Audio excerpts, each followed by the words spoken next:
Ya, halo, apa kabar? Salam setara, semangat tangguh sejahtera. Saya Indah Ardina kembali menyapa Anda di Family Talk. Kali ini persembahannya DP3AP2, Daerah Istimewa Yogyakarta.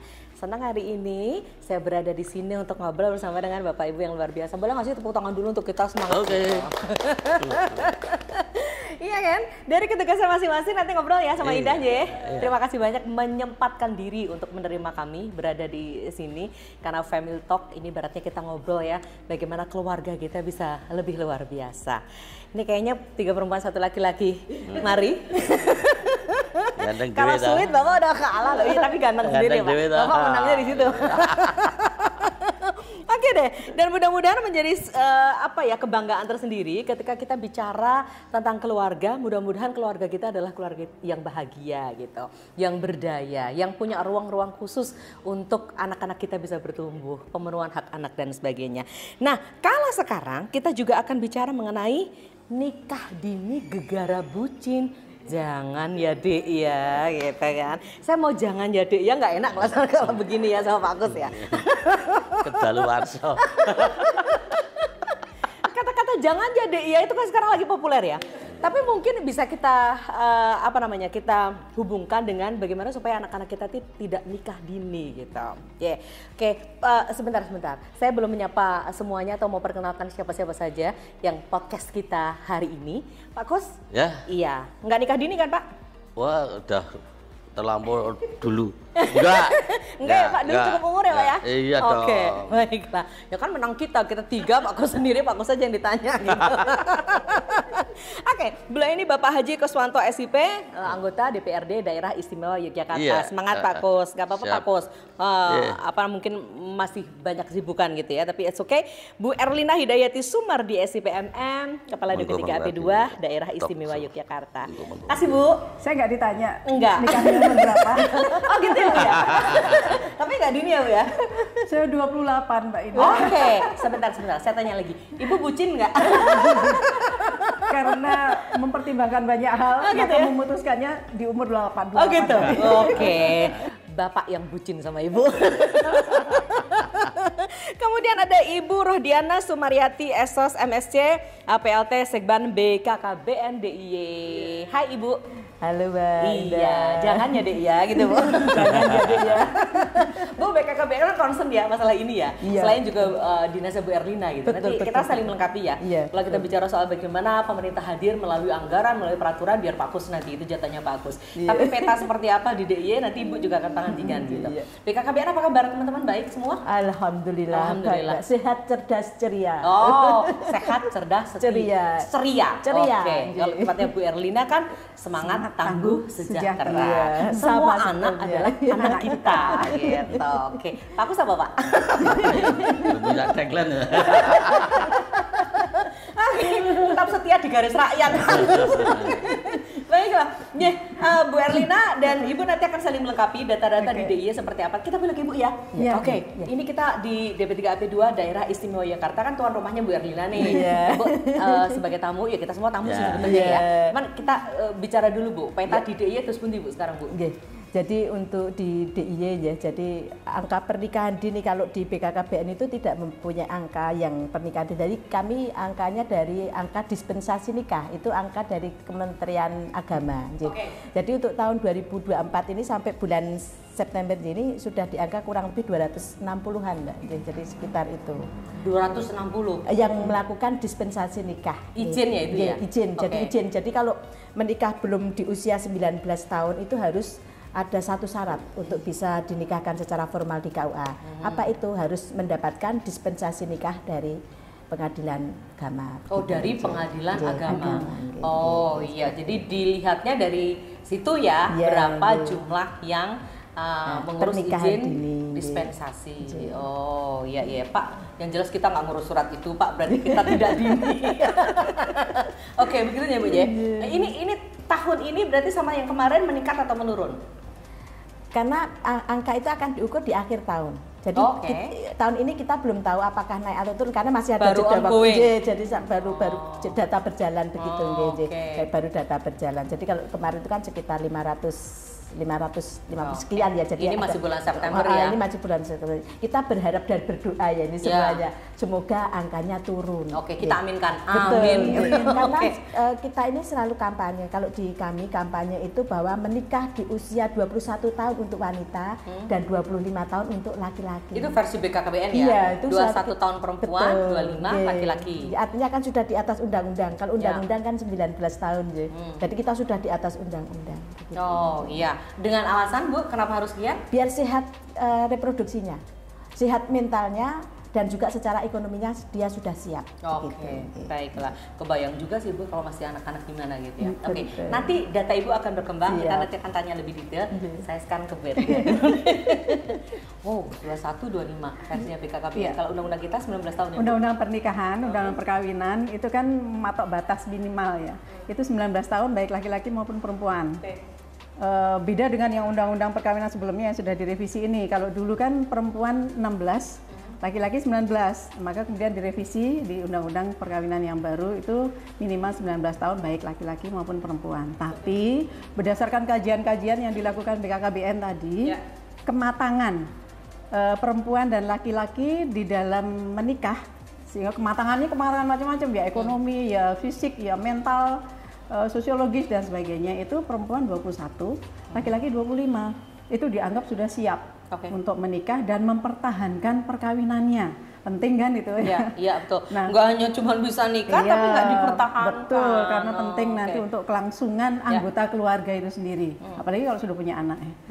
Kita harus memastikan keluarga itu tetap harmonis, berlangsung terus sampai usia yang memisahkan istilahnya ya. Nah itu kematangannya sesuai dengan tadi yang disampaikan. Nah kemudian kalau dari data memang trennya menurun dari tahun ke tahun. Pernah naik tinggi itu ketika COVID malahan. Nah nanti kan akan saya sampaikan juga kenapa ya. Kenapa iya ya? Karena Tapi mereka nggak sekolah itu, ya, secara offline. Tahun 2020 itu meningkat. Tapi kemudian turun terus sampai ke tahun ini gitu ya. Di 2023 itu tadi sudah disampaikan sekitar 599, hampir 600 nih. Tahun sebelumnya itu 600 sekian gitu. Jadi trennya turun terus. Ya, kita harap 2024 ini juga akan turun. Amin. Ya, jadi apalagi makin tinggi kesadaran kalau menikah dini itu banyak ruginya lah pokoknya ya. Bu, sekarang kita biar berangkat dari frame yang sama ya Bu. Yang disebut pernikahan dini itu apa sih Bu sebenarnya? Pernikahan di bawah usia 19. Ya, di dalam undang-undang perkawinan menikah di bawah usia 19 itu harus mendapatkan dispensasi. Yang tadi dikatakan Kenapa Ibu ya? harus mendapatkan dispensasi? Karena dianggap belum siap.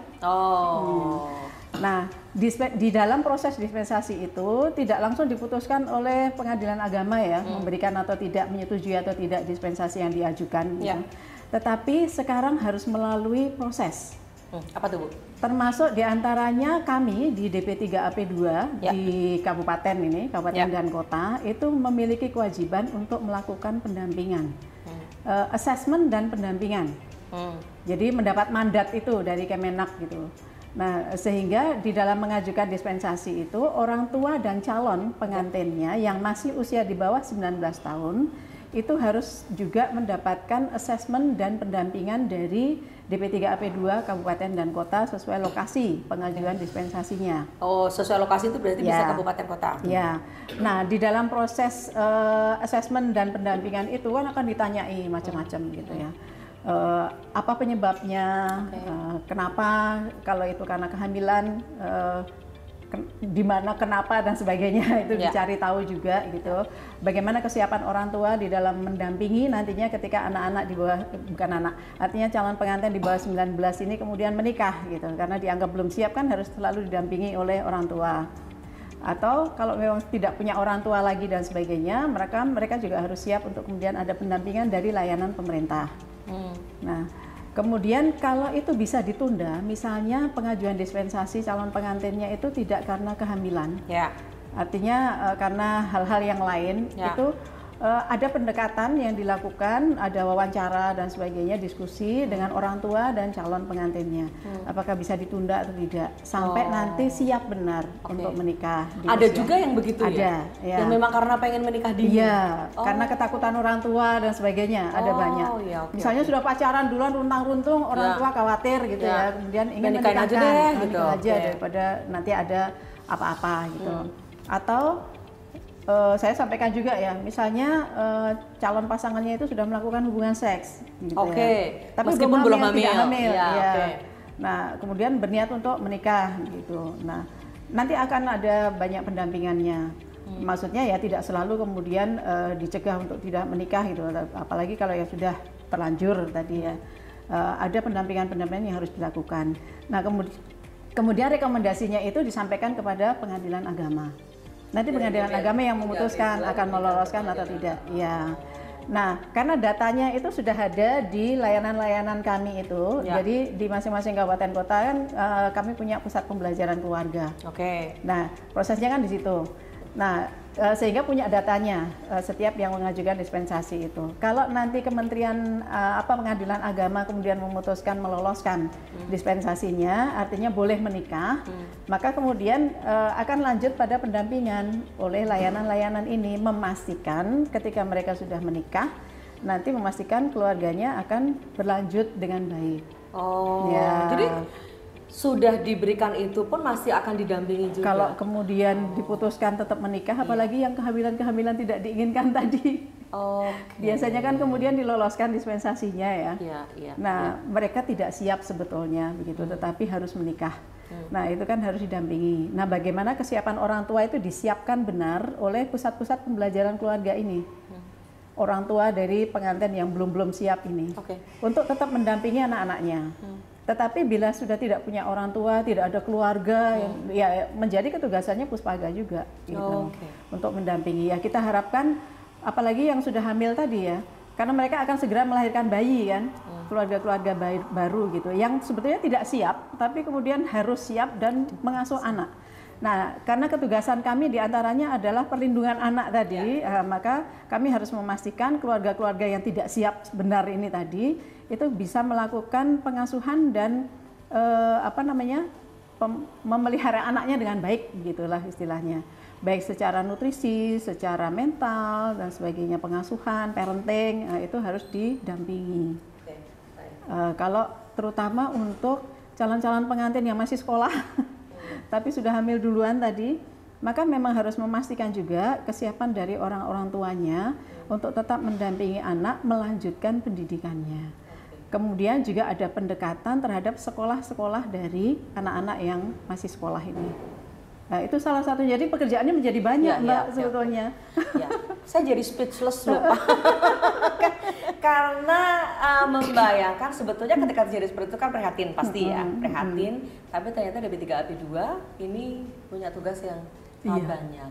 Ketika mendampingi satu orang saja sebagai orang tua kadang-kala kan gemes sekali gitu. Itu tadi berapa Bu? 200 sekian. Iya, 2004. 200 berapa tadi? Belum sampai akhir tahun ya Bu. 262, Mbak. Oke. Berarti Puspaga ada berapa anggota Bu sebetulnya yang ditugaskan ke sana? Tepat Ibu. Rombongannya ada berapa di Puspaga? Jadi di provinsi ada Puspaga, di kabupaten kota ada Puspaga. Tapi yang mendapatkan mandat untuk proses dispensasi tadi itu kan di Puspaganya kabupaten kota. Nah, masing-masing petugasnya berbeda-beda ya jumlahnya gitu. Tapi tidak cukup banyak sebetulnya untuk bisa mendampingi calon-calon pengantin dan keluarganya itu yang tidak siap-siap. Baiklah, atas dasar itu artinya sebetulnya orang tua punya tanggung jawab yang luar biasa. Jangan hanya bersandar kepada negara punya ini, tetapi justru lebih-lebih anak-anak kita, ya. Kalau sudah bicara soal anak dan terjadi seperti itu, memang ya pertama kali yang dirasakan orang tua pasti sangat bingung gitu. Tapi toh kita harus cari formula terbaik untuk menyelesaikan masalah ini. Oke, baiklah. Saya ke Ibu dulu sekarang. Pak Kusni sambil dengerin soalnya. Sambil wah ini berarti saya harus ini harus kasih senjata apa nih Bu Erlina? Harus kasih anggaran lebih apa nih? Oke, Bu. Iya, atas apa yang tadi yang sudah disampaikan sama Bu Erlina ya. Saya tadi supaya berangkat dari frame yang sama lah, pernikahan dini itu apa? Oh ternyata karena undang-undangnya mengatakan 19 itu di bawah itu berarti dikatakan itu sebagai pernikahan dini. Dispensasi tadi ini krusial juga sebetulnya di DP3AP2 ya, karena menjadi syarat ya ketika minta dispensasi Iya, itu iya. dan itu diloloskan atau tidak. Iya. Jadi bukan hanya sekedar basa-basi alah boleh anu neng dinas kae enggak gitu ya. Ada Tapi, rekomendasinya. Iya, Iya, ada ada. rekomendasinya. Bahkan kalau ada sesuatu mendampingi. Iya. BKKBN apa yang dilakukan kalau ada Dilakukan, kasus? Ya, J.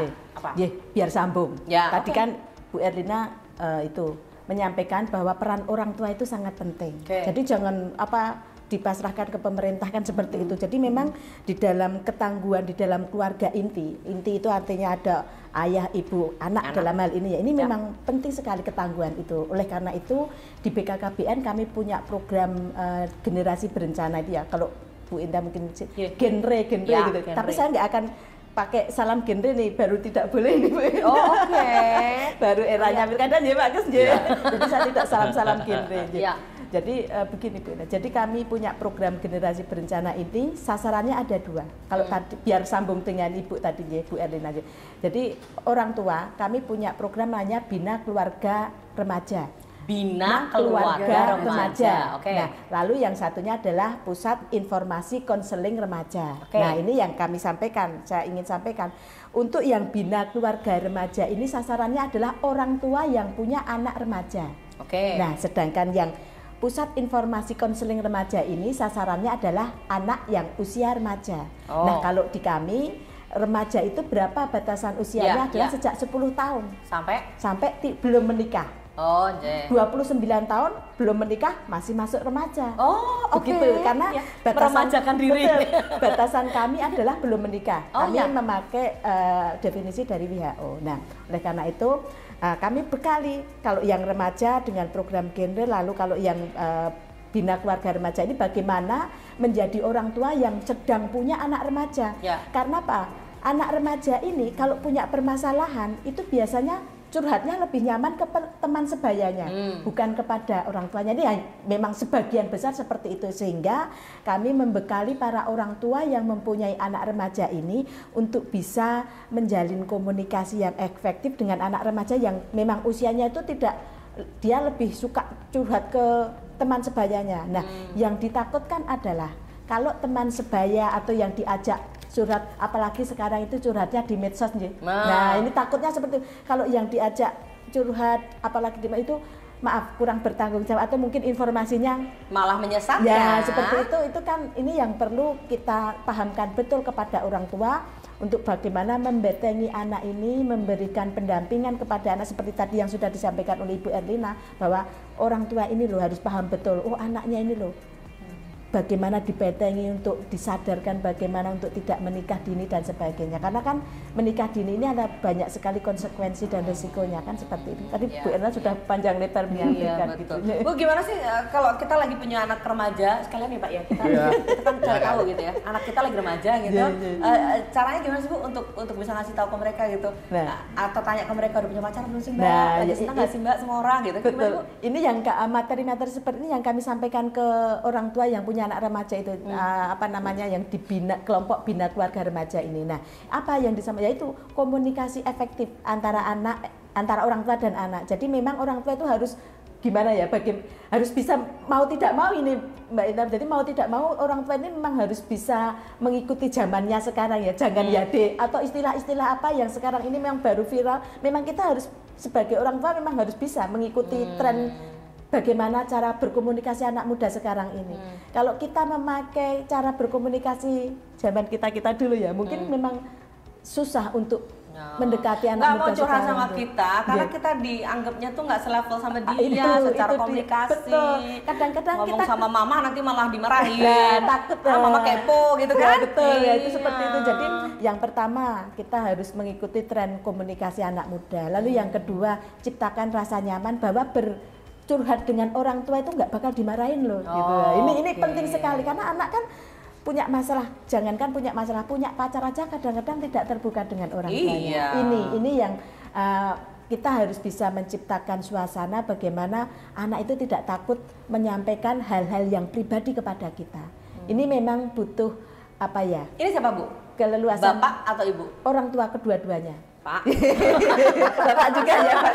Pak, Bapak juga. Dua-duanya. Jadi kalau dulu mungkin memang anak itu bebannya ke ibu didikannya. Kalau sekarang tidak. Jadi memang bapak dan ibu ini harus seimbang dalam pengasuhan. Jadi peran ayah kalau kami istilahnya ya, peran ayah dalam mendampingi anak apalagi di usia remaja ini sama proporsinya dengan ibu gitu. Cuman biasanya kan anak kan lebih cenderung dekat kepada siapa ya, kepada ayahnya atau kepada ibunya. Tapi itu kan mungkin berbeda-beda di dalam budaya keluarga masing-masing. Tetapi di sini kami ingin menyampaikan bahwa ayah dan ibu itu proporsinya sama dalam melakukan pendampingan kepada anak. Ciptakan bahwa anak itu tidak sungkan kepada kita, tidak takut untuk menceritakan hal-hal yang pribadi kepada kita. Gitu. Tadi kan Bu Erlina kan punya puspaga gitu ya, Ibu kan punya generasi genre dan sebagainya. Yang itu jalan Bu, artinya remaja bergabung di sana? Iya, betul. Apa tugas-tugasnya teman-teman duta genre? Iya, betul. Mereka melakukan konseling. Konseling kepada teman sebayanya. Jadi yang tadi saya sampaikan kepada remaja, duta generasi berencana. Selain di P3A ada Puspaga, kami juga punya Satyagraha. Jadi itu adalah pusat konseling keluarga sejahtera. Jadi kalau kami misalkan ada anak-anak, kalau yang Satyagraha di kami itu usia berapapun kita tampung. Salah satunya adalah usia remaja. Jadi memang yang banyak mengakses adalah remaja. Biasanya mereka adalah konsultasi tentang datang atau online atau apa? Online ada karena memang kami punya webnya, kami ada medsosnya di Satyagraha itu, dan datang ke kantor juga ada boleh. Di kantor kami juga. Tapi lebih banyak mana antara offline online? Online. Oh iya, ya, karena online ya. Iya betul. Jadi di situs online. Dan itu identitasnya dilindungi ya? Dilindungi. Kami mungkin dipublish ya? Iya, kami memakai kode etik konseling. Di kantor pun Puspaga juga? Iya. Kan kalau nggak ngomong siapa dia juga nggak apa-apa, didengerin dulu tetep aja. Oh gitu. Jadi nggak selalu ditanya ini dari siapa? Yang ngakses T-Saga yang telekonseling ya, itu banyak juga yang tidak mengungkapkan identitasnya. Belum mau dan sebagainya. Jadi didengerin dulu curhatnya. Terus didampingi, diajak ngobrol dan sebagainya selama dia pengen gitu. Berkali-kali pun nggak apa-apa. Seringkali berapa kali gitu dia tetap nggak mau mengungkap identitasnya gitu. Nanti karena merasa insecure kali ya. Insecure. Nanti ketika ada tahapnya dia sudah mulai mau terbuka itu baru kemudian menyampaikan. Tadi kecuali sudah terlanjur hamil, kemudian ada mungkin sudah melakukan hubungan, apalagi sih Bu, pernikahan dini itu alasan-alasan yang sekarang ini sering diidentifikasi di P3AP2? Salah satunya karena orang tua, kecemasan orang tua, kekhawatiran orang tua ya. Sudah terlihat runtang-runtung, kemudian takut kalau menjadi pergaulan bebas gitu, sehingga kemudian memutuskan untuk dinikahkan misalnya. Tapi ada juga yang menganggap udah dewasa sehingga sudah waktunya dinikahkan gitu. Masih ada di DI? Bahkan perjodohan dan sebagainya gitu. Masih ada ya? Ya. Faktor ekonomi gitu ada nggak? Misalnya ini saya nikahkan sama anak juragan apa? Ada yang faktor ekonomi, tapi ada juga faktor yang lainnya, misalnya karena agama dan sebagainya. Baik. Pak, ini artinya sebetulnya ketika ada permasalahan di masyarakat, Dewan kan pasti tampil ya, dengan instrumen hukumnya lah, dengan apa sajalah yang mendukung teman-teman OPD supaya bisa bergerak, karena OPD kan nggak bisa jalan juga tanpa adanya anggaran dan lain-lain gitu. Tapi kalau ketahanan keluarga kita sudah punya perda ya Bu, bahkan perda kita nomor 1 ya di Indonesia ya. Jogja cukup aware sih untuk permasalahan-permasalahan ini, meskipun demikian se-aware-awarenya tetap juga masih ada yang minta dispensasi dan sebagainya. Apa Pak yang mau disampaikan ke kita Pak? Ya, kalau kita sampaikan, kita mengacu pada Undang-Undang 16 2019 itu aja. Patokan pernikahan, masalah pernikahan 21-25 itu memang perlu apa istilahnya dikembangkan di masyarakat, sehingga permasalahan-permasalahan tidak muncul dengan pernikahan usia dini tadi, karena permasalahan bagi mereka juga nanti dampaknya kan gitu. Ya, sekarang kalau undang-undangnya 19 ya Bu ya? 19. Untuk dewasanya 21 perempuan dan 25 laki-laki. Jadi sudah tertera di situ? Sudah. Usianya adalah? Sudah kan ya Bu? Kalau di undang-undangnya yang 19 tadi. Kalau yang disosialisasikan oleh BKKBN dan 21, kami 25. supaya kesiapan menikah itu ya minimal 21 dan laki-laki 25 tadi. Itu siap benar. Ya, lanjut Pak Kus. Tingkat pendidikan masyarakat. Ya, itu perbaiki. sekali. Perbaiki dong. Karena dengan rendahnya tingkat pendidikan masalah istilahnya pornografi itu tidak perlu tabu sekarang kan. Daripada istilahnya anak-anak kita remaja terus memanfaatkan tanpa sepengetahuan dan tanpa pengetahuan edukasi dari orang tua misalnya, tidak perlu ragu-ragu menjelaskan masalah pornografi seperti apa. Ya. Sex education, pendidikan ya. seksual, Pendidikan ya. seksual. Perlu disampaikan. Pendidikan reproduksi kan Reproduksi ya namanya ya. Ya, karena kalau usia di bawah usia dini, perkawinan di bawah usia dini itu kan, misalnya mereka itu tentunya emosional, kan gitu toh, emosional kenalan lewat media sosial, pada belum tahu karakternya seperti apa, diajak ketemu darat, akhirnya kenal dekat, akhirnya nikah. Koyo ya itu tadi loh. Oh iya. termasuk bucin tadi ya Pak. Bucin, iya benar. Kan Jadi rayuannya mau di medsos. Benar yang disampaikan Pak Kus tadi. Apa nih Bu? Jadi memang di dalam apa ya psikologisnya anak-anak remaja gitu. Mereka sedang apa namanya ya getol-getolnya gitu. Iya. Sedang punya keinginan untuk mengenal lawan jenis Oke. dan sebagainya. Ada masa itu memang ya, pubertas ya Bu ya. Ya, pubertasnya ingin dekat, ingin disayang gitu. Nah, anak-anak yang tidak mendapatkan cukup kasih sayang di dalam keluarga itu kan mencari kasih sayangnya di luar gitu ya. Dan mereka sepertinya belum siap benar untuk kemudian bisa mengenal secara baik. Ya. Jadi masih diikuti dengan hawa-hawa gitu ya. Ya. Seringkali tidak bisa mengendalikan juga. Mereka kan masih dalam taraf mengenal dirinya sendiri, termasuk mengenal libido seksual gitu ya, yang dorongan-dorongan seksual yang sedang berkembang di dalam dirinya. Sedang mulai mengenali diri ketika mereka sudah mulai membuka diri terhadap lawan jenis. Hormon-hormon yang sedang tinggi-tingginya gitu ya di dalam tubuh mereka. Yang itu berpengaruh pada cara mereka berpikir dan bertindak. Nah, memang sangat perlu terhadap remaja yang sedang mengalami gejolak-gejolak ini itu adalah pendampingan dari orang dewasa. Terutama yang terdekat, orang tua, orang dewasa yang mengasuhnya, bisa Pak De Bude, bisa simbah dan sebagainya, bisa guru. Di dalam mendampingi bergejolaknya hormon-hormon dan keinginan-keinginan remaja ini. Sama testosteronnya lagi membuncah gitu ya. Kalau kebutuhan mereka di dalam keluarga itu terpenuhi, biasanya mereka bisa kemudian mengelola dengan baik dorongan-dorongan itu. Tetapi mereka yang kurang kasih sayang di dalam keluarga, kurang pendampingan, kurang dekat dengan orang-orang dewasa, orang tua dan sebagainya, itu mencarinya di luar. Bahkan mereka kemudian tidak bisa mengenali dorongan-dorongan dirinya sendiri itu, bagaimana mengelolanya gitu, karena tidak pernah ada yang mendampingi mereka. Itu kan bahaya. Nah, maka bucin dan sebagainya yang tidak terkendali. Bahkan mengenal orang lain secara membabi buta gitu ya, tidak mencari tahu latar belakang dan sebagainya, karena mereka dalam usia-usia yang dorongannya seperti itu. Dan kemudian bisa jadi dimanfaatkan oleh orang-orang lain, orang dewasa yang tidak bertanggung jawab, yang dengan kesengajaan bahkan gitu menjadikan mereka korban. Nah, ini kan berbahaya. Jadi kami bahkan mengeluarkan buku saku, selain kami mengeluarkan buku saku dewasa dulu baru menikah. Kami juga sedang proses untuk mengeluarkan buku saku lagi. Ketika aku jatuh cinta. Jadi bagaimana mengenali diri sendiri? Iya, jadi di usia-usia. Ini menarik loh, karena pendekatannya sebagai teman. Iya. Jadi mengenali diri sendiri dan bagaimana kemudian bisa mendekati teman-teman sebayanya dan menularkan pengetahuan. Nanti ini dibagi gratis untuk siapapun begitu. Ketika kami sosialisasi kami berikan juga.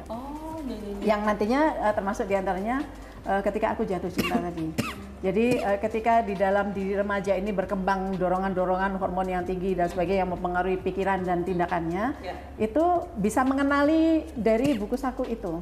Ternyata saya sedang jatuh cinta dan apa yang harus saya lakukan. Bagaimana cara saya mengelolanya dan sebagainya. Bagaimana kalau ada teman yang kemudian memiliki kesulitan untuk mengelolanya, itu apa yang bisa kita lakukan? Jadi bisa peer education sebagai ya, sebaya ataupun kalau kita orang dewasa, kita sebagai orang tua membaca buku itu, kita juga bisa kemudian menemukan kenali anak kita dan kemudian bagaimana mendampinginya. Nah, kita sangat berharap itu. Anak kita, ya. Karena memang harus demikian ya. Harus. Wajib, itu kewajiban orang tua. Jangan sampai justru nanti anak kemudian down. Iya. Kan orang sekarang bilang ambiar gitu Ibu Iya. ya. Itu ditinggal lagi sayang-sayangnya. Iya. Gitu, Apa sampai? Yang Bukan paling menemu kembali anak-anak. yang paling parah kan menyerahkan segala-galanya ya, Pak. Betul, iya itu yang menyebabkan salah Iya. satu alasan Iya. menikah dini. Mbak Indah, ya, Pak Kus juga ya. Ketika sedang tren tinggi tadi pas Covid tadi, kenapa Ya. kok dispensasi Ya, itu kenapa? menikah dini kok malah tinggi ketika Iya, masa iya. Covid? Tahu tidak? Sebagian besar melakukannya di mana? Di rumahnya masing-masing. Karena Jadi ketika anak-anak pada saat itu tidak sekolah, Ya, ada di rumah, ya. sangat mungkin tidak terawasi dengan baik oleh Oke, orang-orang sementara orang tuanya. tuanya bekerja. Iya. Oh, mereka belajar bersama alasannya ya. Dan di dalam proses dispensasi tadi, asesmen, Ya. wawancara dan sebagainya, sebagian besar mereka melakukannya di rumahnya masing-masing. Oh, dari pengakuan mereka. Ya alasannya belajar, misalnya belajar itu. bersama, Pak. Iya. Oke, baik. Iya, ini kita sambil mengenali ya seperti apa sebetulnya kondisi. Ya, kondisi jadi yang orang-orang tua yang bekerja tetap harus mengawasi anak-anaknya ya. Iya betul, termasuk ketika mereka tuh pamit kemana gitu Iya. ya. Bukan harus selalu mencurigai, bukan. Kalau kayak gitu anak kan malah biasanya melayu ya. Kalau mencurigai kan. Tapi bagaimana kita bisa menjadi teman Iya. bagi mereka supaya mereka tidak terjebak dalam kondisi yang seperti Iya, itu. paling Dan penting itu kalau yang di lapangan data yang ada Bu Erlina dan Ibu bisa saling melengkapi ya, pernikahan dini karena kehamilan dan sebagainya yang kemudian laki-laki dan perempuannya masih anak-anak sekolah, ini mereka dua-duanya masih boleh sekolah kan? masih boleh sekolah. Masih ya? Masih, Di DIY itu boleh adalah ya? hak. Iya. Iya, oke baik. Ini pilihannya lebih kemana? Banyak nggak ya nyuwun sewu, nyuwun pangapunten yang mengatakan bahwa ini kehamilannya diakhiri aja supaya anak-anak bisa sekolah gitu. Masih ada nggak ya? Kalau yang legal jelas tidak diperbolehkan ya. Nggak, maksudnya Aborsi. isu-isu itu masih muncul nggak keinginan dari mereka gitu? Nggak usah hamil aja. Kalau yang ilegal kami tidak ada datanya. Oke. Tapi seringkali kita masih melihat iklan-iklannya ya. Oh, Di pohon itu. perempatan, di pohon Oke. dan sebagainya gitu. Tuh, ini perlu Pak. Iya. Penegakan Pak. Termasuk obat-obat, Ya. obat-obat yang masih dijual bebas dan Oh. sebagainya gitu ya. Iya. Yang mungkin bisa disalahgunakan gitu ya. Banyak herbal ya mungkin ya Bu ya. Oke. Tapi Dan artinya sebagainya. bagaimana kacamata mereka yang sudah terlanjur hamil pasangannya dari sisi laki-laki dan keluarga si laki-laki ini itu lebih banyak ingin menikahkan atau terus Bu? Belum ada data yang mana itu ya? Orang tuanya enggak tahu kalau anaknya mengamili anak orang lain. Oh. Kan itu kebanyakan. Iya. Tapi kalau Jadi, sudah di Rata-rata tetap melanjutkan. Oh, ya. tetap melanjutkan. Iya, Oh. karena kan memang secara medis juga tidak boleh kecuali kalau ada kelainan medis ya. Tapi kan itu dokter nanti yang memutuskan iya. ya. Jadi aborsi itu kemudian dilegalkan ketika ada masalah kesehatan dan itu pun harus atas diagnosa dokter dan sebagainya. Dokter yang menegakkan itu Iya. ya. Oke. Rata-rata yang mengajukan dispensasi ketika sudah hamil itu melanjutkan kehamilannya tetap. Oke. Sebagian besar menghendaki pernikahan Ya. gitu ya. Kecuali kalau itu perkosaan mungkin ya. Jadi Ya, lain ada kasus kasus yang ya. seperti itu juga ada. Jadi memang orang tuanya pun harus didampingi untuk kemudian bisa mendampingi secara baik gitu. Oh, karena harus legolilonya Pak. Iya, menerima kalau tadi anak yang disampaikan seperti Pak itu. Kos tadi pendidikan penting sekali. Pertama, kalau kemudian yang sudah hamil duluan ini masih siswa begitu ya, itu kemudian putus sekolah kan eman-eman ya. Ya. Biasanya yang calon pengantin putrinya yang sedang hamil itu yang kemudian memutuskan untuk mengundurkan diri dari sekolah gitu karena hamil, Ya. sedang hamil gitu ya. Cuti gitu nggak boleh Bu? Nah, mereka melanjutkan dengan cara yang lain harusnya oke. bisa, ya. Baik.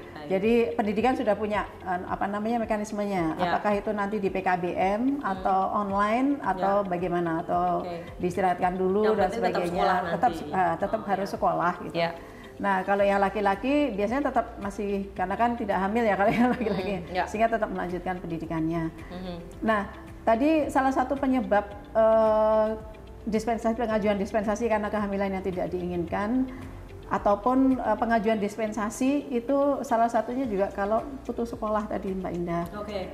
Jadi kalau sudah nggak sekolah kan kayak nggak ada kewajiban apa-apa lagi ya. Misalnya putus ketika sudah SMP, lulus SMP gitu, nggak sekolah, nggak melanjutkan SMA. Jadi kan terus kayak mau ngapain? Ya udah nikah aja gitu kan ya. Ya bahayanya seperti itu. Kenapa memang pendidikan itu penting sekali untuk dilanjutkan sampai paling tidak lulus SMA. Oh, Iya. Makanya dulu komisinya Pak Kos ketika itu bagus ya Pak, bagaimana dia apa namanya? Supaya nggak menikah dini juga. Iya, dan anggaran pendidikan ini menjadi hal yang besar gitu karena supaya menghindari hal yang seperti ini. Gitu ya Pak Kos ya. Oh, iya. Oke, BKKBN tadi punya program itu, ini sampai menyentuh ke level masyarakat yang tingkat paling rendah, Betul. sampai masuk ke kampung, ke dusun betul, gitu. betul. Apa yang dilakukan Bu? Ya, jadi di masyarakat sampai di tingkat masyarakat ya ini di tiap di desa, terutama di desa ini kita punya kader. Tadi BKR itu anggotanya adalah tadi sekali lagi orang tua yang punya anak remaja. Lalu siapa yang memberikan materi itu? Kan kami punya teman-teman petugas penyuluh KB di tingkat masing-masing di wilayah desa. Selain teman-teman itu juga kader-kader kami, jadi relawan-relawan atau kader KB kami itu mereka menyampaikan itu. Nah, terkait dengan juga pernikahan dini ini sekarang ini kan kita juga punya namanya tim pendamping keluarga. Nah, ini juga melakukan hal yang sama gitu ya, melakukan hal yang sama, mengedukasi masyarakat bagaimana untuk mendewasakan usia perkawinan begitu. Dan satu lagi yang menarik sebetulnya kalau kita bicara, meskipun sebetulnya kasusnya ini tetap masih ada di Jogja seperti tadi sudah disampaikan Ibu. Padahal di data yang kami kami setiap tahun melakukan pendataan keluarga. Hasil pendataan keluarga tahun 2023 kemarin itu angka pernikahan atau angka pernikahan di DIY ini sudah cukup tinggi sebetulnya. Jadi rata-rata itu sudah 23,5 atau 23,5 lah itu. Alhamdulillah. Ya, jadi sebetulnya sudah cukup tinggi, ini tertinggi di seluruh Indonesia Bapak. Jadi keren. Jogja cukup paling tinggi di seluruh Indonesia ini. Jadi awareness terhadap kesehatan reproduksi baik. Betul, itu sudah artinya apa yang sudah dilakukan DP3A lalu dari legislatif itu sebetulnya sudah ada hasilnya di DIY. Tapi memang betul masih ada kasus-kasus seperti yang tadi sudah disampaikan Ibu. Jadi program-program itu saya kira masih tetap harus dilaksanakan baik di lini lapangan atau di masyarakat terutama yang tadi disampaikan. Kenapa? Karena mohon maaf ini di masyarakat itu kan tingkat pendidikannya beragam. Orang tua itu kita ngobrol soal pandangan masyarakat ya, itu kan penting. Orang tua itu pendidikannya beragam. Tadi sudah Ibu sampaikan bahwa Bapak juga sudah menyinggung terkait tingkat pendidikan didik ini. Itu memang beragam. Sehingga kami punya di program itu kami punya modul yang kalau Ibu tadi punya modul tadi ada 2 modul. Kami juga modul bagaimana menjadi orang tua. Ini penting karena tadi kan sudah disinggung Ibu. Kalau sudah terlanjur hamil misalkan terlalu harus kan mau tidak mau harus dinikahkan lah. Itu kan mereka belum tentu sudah siap menjadi orang tua. Karena menjadi orang tua ini kan butuh kesiapan sebetulnya, tidak hanya ekonomi saja tetapi terutama adalah mental.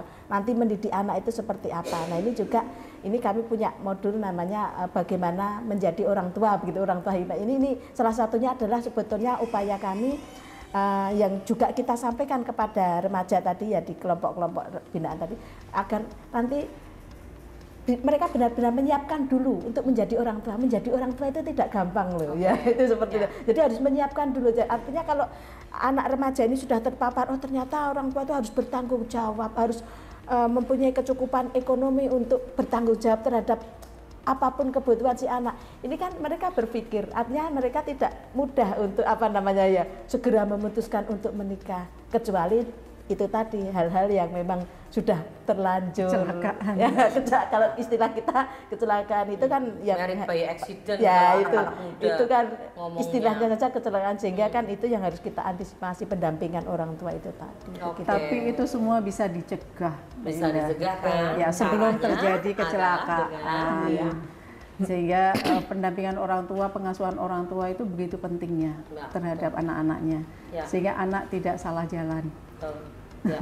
Jadi peran orang tua ini sangat luar biasa, termasuk juga bagaimana atmosfer mereka dalam bergaul ya sebetulnya. Ketika mereka berada di tempat yang mungkin tidak gaspol secara kalau pubertas kan punya libido dan sebagainya, ini menyelamatkan mereka dari pernikahan dini. Oke, baiklah.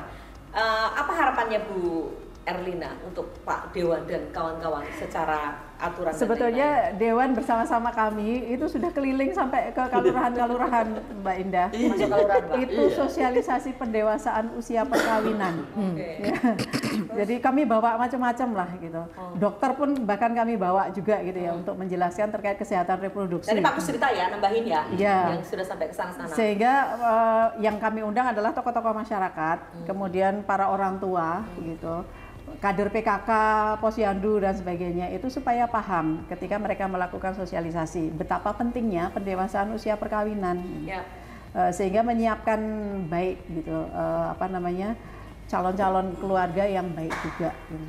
Oke. Dan jangan sampai kemudian lepas kendali ke anak-anaknya sehingga kemudian terjadi pergaulan bebas yang mengakibatkan mereka menikah terlalu dini tadi. Oke. Karena Ini keterpaksaan. lepas kendali ini loh Pak, perlu di underline ya Pak. Iya, Dulu karena kan sebagian besar karena itu, Mbak. Iya, karena kadang-kala juga ketika orang tua anak sedang ada problem seperti itu ya Pak. Zaman dulu kalau kelangan dok siji rapopo gitu ya.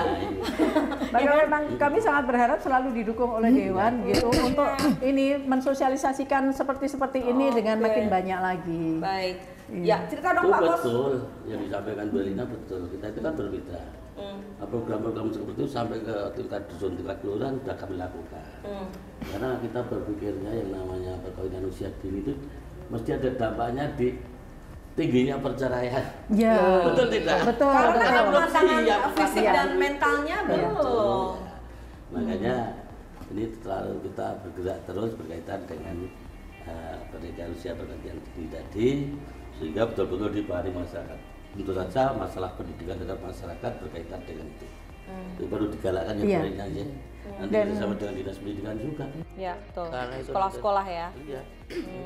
Ya. Dan termasuk ini tadi. juga inline dengan program-program penurunan angka kemiskinan Oke. dan juga penurunan angka stunting. Ya. Karena anak-anak yang menikah dini ini potensial untuk karena sebagian besar karena kehamilan tadi ya, untuk melahirkan bayi-bayi yang rentan stunting. Oke, Ya, oke. mereka kan belum siap benar, ini Betul. masih usia remaja ya, Ya. masih di bawah 19 itu. Secara kesehatan mereka mungkin belum menyiapkan diri dengan baik. Ya. Misalnya masih anemia Ya. dan sebagainya, Ya. itu sudah hamil. Nah, kemudian memelihara kandungan dengan baik juga belum memiliki pengetahuan yang Betul. cukup kuat Kadang-kala juga. nanti mau periksa ke puskesmas atau ke Ya, dokter malu. sangat mungkin juga depresi Ya, karena ya, betul. masih muda sudah hamil tadi. ya, betul. Kemudian belum siap untuk mengasuh anaknya dengan baik, Ya. sehingga kecukupan gizi dan sebagainya anaknya juga belum bisa disiapkan dengan baik. Itu kan rentan stunting Betul. juga. Ya. Dan kemudian karena yang belum siap menikah ini baik secara ekonomi itu juga kan kemudian bisa melahirkan keluarga-keluarga miskin baru. Nah, menambah angka kemiskinan. Nah, itu kan bahaya ya. Sehingga Ini ini juga dampak ya dari iya, pernikahan. ini juga pendewasaan usia perkawinan ini juga inline dengan program untuk pengurangan angka kemiskinan dan penurunan stunting. Oke. Ya, saya setuju stunting ini, berbicara betul. stunting. Ya. Biasanya anak-anak yang kawin usia dini itu kan bayinya itu kan harusnya disusui. Mereka malu kok nyusui. Betul tidak? Iya, Bu. Karena harusnya mereka masih usia sekolah. Nah, itu akhirnya stunting itu jelas. Karena Iya. di situ gizinya sudah tidak tercukupi. Belum lagi dampak yang lebih ngeri. Dengan Bu Elia tadi menyampaikan pergaulan bebas. HIV/AIDS Ya. lebih parah ini. Ya. Mereka tidak Kesehatan berpikir ke sana. Jadi kami prihatin. Penyakit menular Iya, seksual dan penyakit menular HIV/AIDS, seksual ya. Izin dan Bu HIV. Endah, Ya. ini mumpung bertemu Pak Kes nih. Iya. Jadi kan kalau Bapak tadi kan menyinggung pendidikan, Ya. lalu apa namanya kesehatan reproduksi, mungkin perlu ini Bapak nanti mungkin legislatif ini mengeluarkan kebijakan kurikulum Kespro ini Pak di Ya. sekolah ini, jadi mungkin bisa ditok di legislatif ini. Oke. Bapak, ini Setuju penting saya. sekali, apalagi melihat Jogja ya. Jogja ini kan Jogja ini banyak sekali remajanya. Jadi Oke. kalau kita melihat bonus demografi ya ini kita sudah melewati nih, DIY ini sudah melewati sehingga angka remaja ini cukup tinggi di Tinggi. Jogja ini. Ya. Sekarang ini kita malah sudah aging population ya, lansia juga cukup tinggi, tetapi remaja tetap masih banyak karena remaja masih banyak sehingga izin Bapak, Iya. mungkin perlu ini dibahas di legislatif kurikulum kesehatan reproduksi Bapak. Seperti Bapak sampaikan, jadi biar anak-anak itu terbekali, remaja itu terbekali mulai dari sekolah. Mungkin bahkan SD pun sudah, tetapi kan memang ada porsinya ya, ada porsinya dan ada cara ada caranya, ya. sehingga makanya itu perlu ditelurkan produk hukum terkait dengan kesehatan reproduksi. Kurikulumnya seperti apa untuk anak SD, untuk TK seperti apa, SD seperti apa, SMP seperti apa. Nah ini mungkin perlu diregulasikan Bapak. Kenapa? Ini penting sekali untuk membekali anak-anak remaja ini. Jadi kalau mereka sudah paham betul, bentuknya nanti kurikulum biar nanti masuk. kalau kurikulum itu sudah masuk dan sebagainya, ini lahir dari podcastnya. Iya ya, catat ya teman-teman. Betul, karena biar nanti tuh tadi kan Ibu Erlina menyampaikan orang tua. Jadi kan jangan semuanya juga ditumpukan kepada orang tua, bebannya berat. Tetapi sekolah juga, pemerintah dalam hal ini sekolah. Jadi memang meskipun tetap kita tidak meninggalkan peran orang tua yang tetap menjadi nomor satu, tetapi di sekolah sudah terpapar mulai dari kecil. Ya kan ada kurikulumnya tadi ya. Jadi kan TK ini kurikulum yang itu udah dipakai di sebelum dia udah ada belum Bu yang masuk Kespronya? Sekarang ini di ini baru Kulon Progo yang punya perdanya. Kulon Progo sudah punya. Jadi sebetulnya Pak Asto. Betul. Jadi saya kira ini bisa sebetulnya mengajarkan kesehatan reproduksi itu kan sudah ada di dalam pelajaran. Terkait dengan bagaimana mengajarkannya kesehatan reproduksi itu kepada siswa itu sebetulnya salah satu dari mata pelajaran. Tetapi mungkin perlu cara-cara supaya itu bisa masuk begitu ya. Jadi kami pun bersama Dewa juga masuk ke sekolah-sekolah di dalam rangka untuk pendewasaan usia perkawinan ini. Kemudian di dalam pembinaan sekolah ramah anak kami juga memasukkan itu kesehatan reproduksi itu di dalam pembinaan sekolah ramah anak karena itu kan juga pemenuhan hak anak ya. Jadi kami memang sangat berharap semua sekolah itu kemudian memberikan edukasi tentang kesehatan reproduksi ini kepada semuanya, atau di sekolah-sekolah juga ada PIK-R tadi ada PIK-R-nya ya. Kemudian kan sekolah-sekolah juga sudah ada UKS-nya ya. Dan kesehatan reproduksi itu bisa menjadi salah satu kegiatan dari UKS. Ya, untuk membiasakan dan memahamkan bagaimana kesehatan reproduksi yang sehat di kalangan pelajar. Ya, kami sangat berharap itu didukung oleh sekolah dengan jauh lebih baik lagi sehingga orang tua juga optimal di dalam melakukan pengasuhannya terkait dengan edukasi reproduksi, sekolah juga melakukannya bersama-sama, didukung oleh masyarakat. Masyarakat juga jangan menyediakan tempat-tempat yang bisa dilakukan digunakan. Jadi controlling masyarakat. Kemudian tadi menyediakan fasilitas-fasilitas untuk kreativitas anak, tempat berkumpul anak yang positif, sehingga mengurangi keinginan-keinginan dan tindakan-tindakan yang menyeleweng. Iya betul. Karena ketika kita berpikir positif, tindakan kita positif, insya Allah sih nggak akan terjerumusnya ke situ aja. Jadi tadi Mbak Endah, terhadap anak itu semua harus berperan. Betul. Makanya semua anak adalah anak kita. Oke. Bu, pernah nggak teman-teman Puspaga itu cerita gitu, termasuk tadi yang tempat Ibu ya, kan tadi kan nggak ngaku namanya, nggak ngaku itu aja insecure kan sudah pasti. Ketika mereka itu meminta dispensasi, ini yang datang siapa? Orang tua dan anak? Iya, orang tua dan anak. Anak ya. Kenapa merasa terus insecure juga? Ya pertama karena kebingungan biasanya ya, terutama terhadap yang tadi married by accident tadi, artinya yang sudah kehamilan tidak diinginkan tadi. Kebingungan harus bagaimana gitu, menyiapkan anaknya pun bingung, anaknya sendiri juga bingung, depresi, biasanya tertekan dalam kondisi tertekan semuanya, baik calon pengantinnya maupun orang tuanya. Yang terjadi Tidak ada serta merta iya memang saya pengen menikah dini, enggak gitu. Jarang sekali. Oke, baik. Saya diguyup aku sih kalau kayak gitu. Emang Mbak Indah. Enggak Pak, saya enggak dini. Oke, baiklah. Jadi ketika itu terjadi, memang sebagai masyarakat kita juga jangan kemudian semakin menghancurkan masa depan mereka dengan cara menghakimi. Hamil duluan kan, itu kan penghakiman masyarakat yang justru memperburuk keadaan. Itu kekerasan loh kalau terhadap anak. Bullying ya Pak ya? Iya, bullying. gitu ya. Oke, baiklah, itu nggak boleh sampai terjadi. Nggak boleh. Ya, ya. Bu, di akhir acara apa yang masih akan Ibu sampaikan ke kita? Jadi kalau kita bicara tentang pernikahan dini yang masih ada, meskipun kalau kami sudah mencatat ya bahwa angka pernikahan dini ya sudah cukup bagus di Indonesia, tetapi kan tetap masih ada, sehingga kami berharap mari kita bersama-sama tadi sudah jadi orang tua dalam hal ini adalah ayah dan ibu, anggap ini masih ideal ada ayah ibu gitu ya, tetapi bahwa orang tua, peran ayah dan peran ibu itu setara dalam mendampingi anak. Gitu. Jadi dalam mendidik mendampingi anak, apalagi terkait dengan bagaimana untuk menurunkan atau mencegah pernikahan dini ini, orang tua ini sekarang juga sudah dituntut harus tahu juga tentang kesehatan reproduksi. Begitu, sehingga nanti jika sewaktu-waktu anak berkonsultasi tentang kesehatan reproduksinya, orang tua mampu menjelaskan dengan bahasa sederhana, bahasa yang memang sudah menjadi bahasa keluarga. Kan memang kita punya bahasa-bahasa keluarga masing-masing ya. Sehingga kami berharap seperti itu. Jadi orang tua memang yang punya anak remaja sekarang ini memang harus ekstra. Memang kita harus punya kita tidak bisa kalau bahasa Jawa ini leh-leh luweh gitu ya.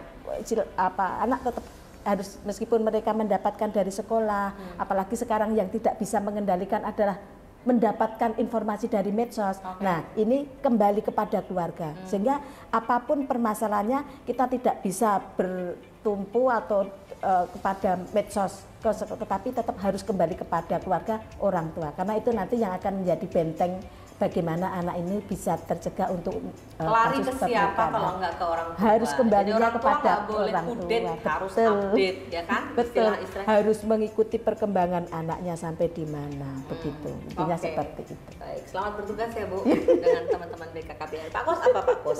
Tadi orang tua sudah harus disiapkan, harus update dan lain-lain. Bapak sampai berpikir keras ya untuk masyarakat. Oke. Kami selaku wakil rakyat juga mendorong pemerintah daerah bekerja sama dengan instansi terkait, betul-betul ini perlu perhatian khusus karena kita perlu mempersiapkan Indonesia Mas. Dengan perkawinan usia dini kan akarnya melahirkan anak-anak stunting yang tidak berkualitas. Jangan sampai terjadi lah, maka aturan undang-undang itu perlu di bagi anak-anak remaja itu perlu diperhatikan, dan monggo nanti sama-sama belajar, maka kita perbaiki bersama-sama karena ini anak kita semua untuk meneruskan generasi kita ke 2045 Indonesia masih tercapai. Oke, baik. Bapak siap yang membackup teman-teman OPD ya? Jelas. Seneng loh saya kalau Pak Gus udah bilang, oh ya jelas. Selalu membantu. Bagus, semangat ya Pak Gus. Semangat. Ini Bu Erlina, Bu Rodiana dan kawan-kawan ini semuanya memang perlu untuk mendapat dukungan dari legislatif supaya bisa bergerak dengan cepat. Kenapa Bu Kadis? Jadi tahun ini bahkan kami fokus pada parenting ayah. Ya. Jadi selama ini seolah-olah kalau orang tua kalau mengasuh anak itu ibu ya. Padahal yang bucin-bucin tadi itu karena kekurangan peran dari parenting ayah. Gitu. Jadi penting sekali ayah ini memahami gitu, perkembangan psikologis anak, baik anak perempuan maupun anak laki-lakinya. Anak laki-laki ketika sedang puber tadi itu juga harus dipahamkan. Ada perubahan-perubahan yang di dalam fisik maupun di dalam mental mereka. Bagaimana menjadi laki-laki yang bertanggung jawab. Bertanggung jawab itu salah satunya adalah tidak mengajak berhubungan seksual, menjaga temannya gitu ya, tidak melakukan hal-hal yang menyimpang seperti itu. Bertanggung jawab. Kemudian bagaimana mengelola tadi perubahan-perubahan yang ada di dalam dirinya menjadi laki-laki yang bertanggung jawab, gitu ya. Tidak melakukan hal-hal yang negatif. Terhadap anak perempuannya, anak perempuan itu penting sekali untuk dipeluk, disayang oleh ayahnya. Supaya mereka tidak kekurangan kasih sayang dan mencari kasih sayang di lelaki lain. Cinta pertama perempuan iya betul. adalah ayahnya. Jadi dekatilah anak-anak gitu ya. Jangan hanya karena kesibukan bekerja melupakan kewajiban mengasuh anak-anaknya, baik anak laki-laki maupun perempuan. Ayah sangat penting. Iya. Dukung Pak Gus parenting ayah Pak Gus. Ya. Kalau saya sayangnya malah sama cucu sekarang dengan anak. Melebihi saya terhadap anak ya. Berarti parenting grandpa. Oke, tapi tapi ini penting ya. Penting, sangat laki-laki penting. dengan anak laki-laki itu ketika diajak ngobrol sama ayahnya, ini tiba-tiba dia merasa dewasa, Ya, menambah percaya diri dan menambah percaya sebagainya. diri, karena Ya. ini ngobrol sebagai laki-laki. Ya, gitu. dan contoh sangat penting dilakukan oleh ayah di dalam mengelola rumah tangganya. Jangan melakukan kekerasan terhadap istri, Oke. selalulah berkomunikasi secara baik sehingga anak melihatnya baik. Ya, karena ayah tuh role model Iya, ya iya. untuk semuanya. Matur sembah nuwun, terima kasih Sami-sami. obrolan siang yang menyenangkan ya.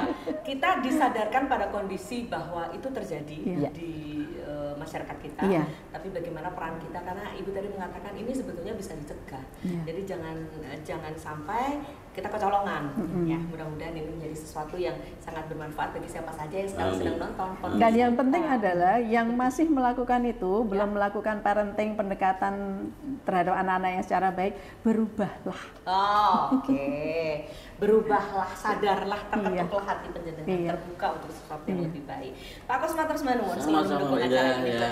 Sami-sami. Terima kasih ya sudah mampir ke DP3AP2 DIY. Sama-sama sih kita datang sini untuk bisa ngobrol seperti ini dalam family talk. Mudah-mudahan obrolan antar anggota family ini selalu bisa menjadi Iya. budaya Iya. kita di keluarga Anda, sehingga keluarga Anda menjadi keluarga yang luar biasa, keluarga istimewa, menjadi bagian dari Yogyakarta yang memang istimewa. Iya. Oke, Pak Rusmanun, kita kembali bersua ya. Next Iya. kita bahas lagi yang lainnya, topik-topik berikutnya. Terima kasih banyak karena sudah menyatu bersama dengan kami di Family Talks kali ini, persembahan DP3AP2 Daerah Istimewa Yogyakarta. Next saya kembali lagi untuk Anda dengan tema-tema berikutnya. Terima kasih, salam setara, semangat, tangguh Tangguh sejahtera. sejahtera.